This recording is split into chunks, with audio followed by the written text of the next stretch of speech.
What's up, YouTube? Got a new blade to show off to you guys. This is one I just ordered in not too long ago. And man, what a blade this is here. We're looking at the Cold Steel Spartan.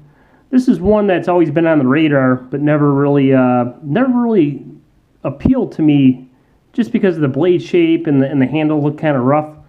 Let's go over some specs real quick, just for those of you that are interested in this. What we have here is a 9-ounce knife. So definitely a brick in the pocket, a 4mm thick blade, kukri style. It sports American CTS BD1 steel, so extra bonus there. We have a 6-inch Copus style handle with Grivery scales over stainless steel liners. Super thick. You can kind of see in there, sorry for the poor lighting, how thick that lock bar is in there. Just a thick, stout knife. So we went over the Copus style handle. The Copus style handle kind of goes back to the old Spartan days, hence the name. My impressions on this here when I put this in my hand is just wow. I was super shocked. I thought these edges were all sharp. The handle is probably the most ergonomic handle I've ever felt. Using this knife here, I mean, there's no way this knife's going to slide up or down. It just fits the hand perfect. Reverse grip. Let's go ahead and reverse grip this here. Super comfortable. I see this knife being used as a self-defense knife, definitely a hard-use tactical knife, and for those of you that like to EDC a super heavy blade, I definitely could see this as an EDC knife. For me, it's a little too hefty. My limits usually are right around 5 ounces for something to carry on the max side. But I did carry this for a few days straight, and I gotta say, guys, it's very impressive. This distance right here in between the handle, how it's kind of narrow, it actually, I peeled some potatoes and stuff with this here, and it's actually very comfortable in the hand to do stuff like that. So kind of a shock there. But it sports the wave feature too, I forgot to mention here. So as you pull this knife out of your pocket, you snag this in your pocket, and it flicks the blade open, and it works very well designed, kind of like the Emerson wave feature. It's held on by a little screw there, so these, as far as I can tell, they hold up pretty good. You want to make sure your screw stays tight, obviously. But man, what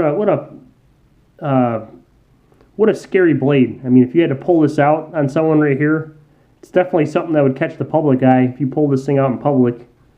But I kind of reprofile my blade. I freehand sharpen my knives, and I use rods. This is just a glass filament out of a, what do you call that, overhead light or whatever, fluorescent light.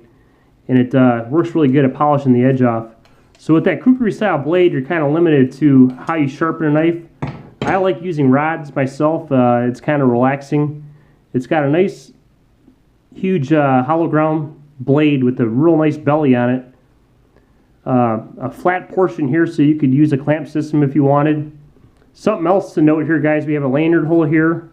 You could change the clip to left or right-handed. I'm right-handed. It's tip up only.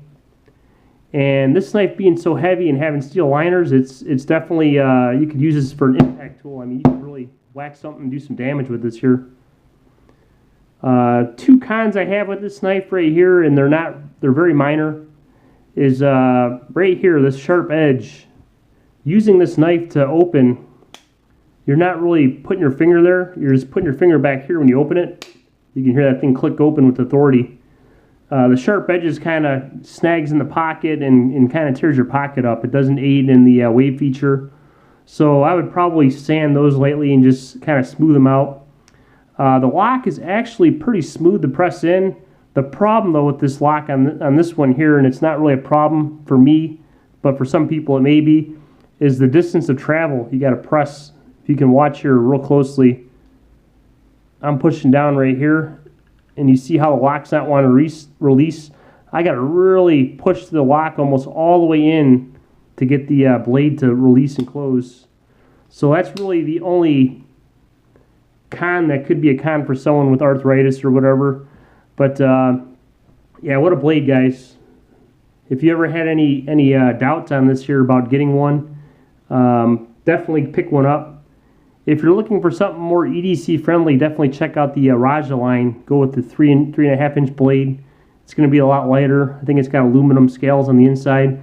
But if you're looking for something hard to use, something that you could just take out to war and defend yourself, this right here would be a good option right here.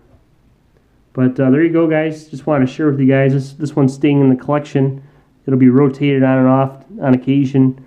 The Cold Steel Spartan.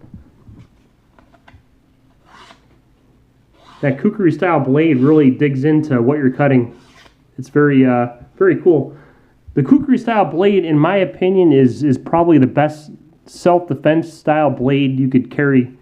You have the two capabilities. You have the piercing capability, and you have the capability of doing a deadly slash cuts with that huge belly there in the recurve. So it's, in my opinion, it's probably the best all-around blade for self-defense. I don't think you know, a stiletto, you're limited to your stabbing. The Tanto blade's pretty good shape, but I think this right here would, you know, overall is a better option for self-defense than a Tanto. But there you go, guys. Pretty thick all the way to the tip. Definitely a winner and a hell of a nice monster cold steel knife here. And one last thing to add, I forgot to add to you guys, is it does have, we won't be able to zoom in here, but it does have phosphorus bronze washers on the inside, so that's a nice feature for you know, for the longevity of it lasting long. There you go, guys. Cold Steel Spartan, home run, great self-defense, heavy use tactical knife. Pick one up. Michigan Edge out.